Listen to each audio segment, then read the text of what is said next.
আল্লাহর পক্ষ থেকে যখন পয়গম্বর এবং আল্লাহর পক্ষ থেকে যখন উলামায়ে কেরাম এবং আল্লাহর পক্ষ থেকে যখন হযরত উলামায়ে কেরাম আমাকে বলে, ভাই তুমি এই পথে যাও না, এটা জাহান্নামের পথ, এটা জান্নাতের পথ, এই পথে গেলে তুমি জাহান্নামে যাবে, নামাজ না পড়লে জাহান্নামে যাবে, নামাজ না পড়লে আখিরাতে কাল কিয়ামতের ময়দানে জাহান্নামের আগুনে জ্বলবে, এই কথা যদি তুমি বিশ্বাস করো তাহলে তুমি নামাজ ছাড়তে পারো না। আর যদি নামাজ ছাড়ো তার মানে বুঝা গেল তুমি এই কথাটাকে বিশ্বাস করো নাই, জাহান্নামের আগুনকে বিশ্বাস করো নাই।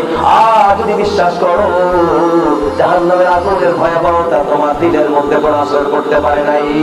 ও মুসলমান ভাইরা আমার, দুনিয়ার আগুন বরদাস্ত করার ক্ষমতা কোনো বান্দার নাই। আল্লাহ পাক রব্বুল আলামিন কাল কিয়ামতের ময়দানে যেই জাহান্নামে আমাকে নিক্ষেপ করবেন, ওই জাহান্নামের আগুনের শতভাগের এক ভাগও না দুনিয়ার আগুন। দুনিয়ার আগুন তো বরদাস্ত করতে পারি না, এর থেকে অসংখ্য অগণিত পাওয়ারফুল হলো জাহান্নামের আগুন। ওই আগুনে আমি আপনি কেউ বরদাস্ত করতে পারবো না, ওই আগুনে জ্বলার কারো আমার আপনার ক্ষমতা নাই। সুতরাং যদি আমি আখিরাতকে বিশ্বাস করি তাহলে আমার পক্ষে নামাজ ছাড়া সম্ভব না, রোজা ছাড়া সম্ভব না, আল্লাহর হুকুম ছাড়া সম্ভব না। আল্লাহর প্রত্যেকটা হুকুম আমি মানবো, আল্লাহ নীতিমালা আমি মানবো, আল্লাহ যে কাজগুলো করতে নিষেধ করেছেন সেগুলো থেকে বেঁচে থাকবো। এই কথা যদি আমি বিশ্বাস করি তাহলে এই আমলগুলো করবো, এই আমলগুলো করবো না। আর আমলগুলো যদি না করি তাহলে আমি কেমন জানি বুঝাইলাম ও আল্লাহ তো আখিরাতে আমি মানি না। আর যে ব্যক্তি আখিরাতকে মানে না ওই মানুষটা কোনোদিন মুমিন হইতে পারে না।